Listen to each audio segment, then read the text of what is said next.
Hello students, चलिए start करते हैं। क्लास 10th एक्सरसाइज 10.2 का क्वेश्चन नंबर 4 देखते हैं बच्चों। क्या है, 2 और 3 मार्क्स में एग्जाम में ये क्वेश्चन पूछ लिया जाता है। तो चलिए देखते हैं। सबसे पहले स्टेटमेंट क्या दे रखी है, prove that the tangents drawn at the end of a diameter of a circle are parallel.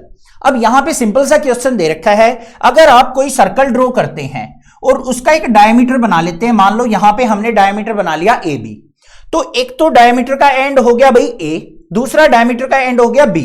अब इस ए और बी को हम पॉइंट मानते हुए दो टेंजेंट्स अगर ड्रॉ कर लें तो वो दोनों टेंजेंट आपस में पैरेलल होंगी, ये प्रूव करके दिखाना है हमें।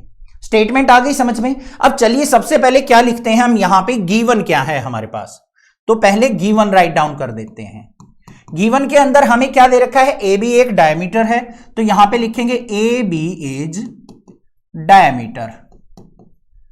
डायमीटर हो गया हमारा। टेंजेंट कौन कौन सी है बच्चों, P Q and R S, तो यहां पे लिख देंगे P Q and R S are tangents, are tangents. ये हो गया। अब हमें प्रूव क्या करना है, तो यहां पे लिखेंगे टू प्रूव। टू प्रूव में हमें लिखना है भाई दोनों के दोनों ट्रायंगल आपस में पैरेलल हैं, तो मतलब P Q parallel to R S हमें प्रूव करना है। अब सीधा चल पड़ते हैं भाई इसके प्रूफ के ऊपर। अब ध्यान से देख लो, बड़ा सिंपल सा प्रूफ है इसका। यहां पे देखो, इसको हम क्या मान लेते हैं, एंगल 1 मान लेते हैं, और नीचे वाले एंगल को मान लेते हैं एंगल 2 मान लेते हैं। ये क्या मान लिया, एंगल 1, नीचे वाले को एंगल 2 मान लिया। अब ध्यान से देखो बच्चों, OA जो है हमारा वो क्या है, रेडियस है। देखो ये वाला पोर्शन क्या है, रेडियस, और ये क्या है, टेंजेंट। तो थ्योरम 10.1 क्या कहती है हमारी, कि रेडियस और टेंजेंट के बीच में हमेशा कैसा एंगल बनेगा बच्चों, 90 डिग्री का एंगल बनेगा, कि रेडियस और टेंजेंट हमेशा एक दूसरे के परपेंडिकुलर होती हैं। तो ये हो गया एंगल 90 डिग्री। अब सिमिलरली यहां पे आ जाओ, ये टेंजेंट हो गई, OB भी रेडियस है, तो हमारा एंगल 2 भी क्या होगा, 90 डिग्री का, बाय थ्योरम 10.1। तो यहां पे क्या लिखेंगे, बाय थ्योरम 10.1 क्या हो जाएगा हमारा, OA एंड, लिख दो OA and OB are radius, and PQ and RS, PQ and RS are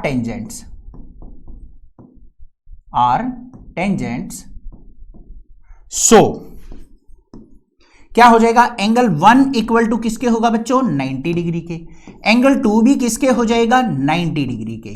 हमने ऊपर मेंशन कर दिया कि थ्योरम 10.1 से हम ये राइट डाउन कर रहे हैं कि एंगल 1 और एंगल 2 क्या हो गए, 90 डिग्री के। अब बच्चों ध्यान से देखो, एंगल 1 90 है, एंगल 2 90 है, ये दोनों आपस में क्या हो गए, एंगल इक्वल हो गए।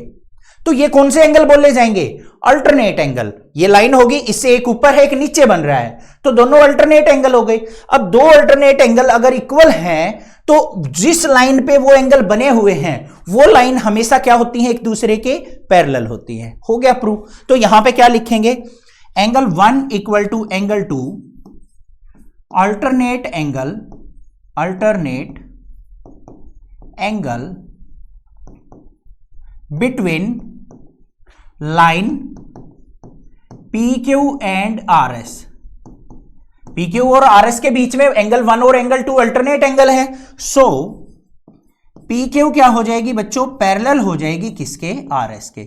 Hence proved. बस काम खत्म। क्लास 8 से पढ़ते आ रहे हैं हम ये बात, तो कि अल्टरनेट एंगल हमारे पास मिल जाते हैं, इक्वल एंगल हैं, तो दोनों लाइंस आपस में क्या होंगी, पैरेलल होंगी। तो ये हमारा प्रूफ था, सिंपल सा। समझ में आ गया। चैनल को सब्सक्राइब, वीडियो को लाइक जरूर करना, ज्यादा से ज्यादा शेयर करना। Thank you students.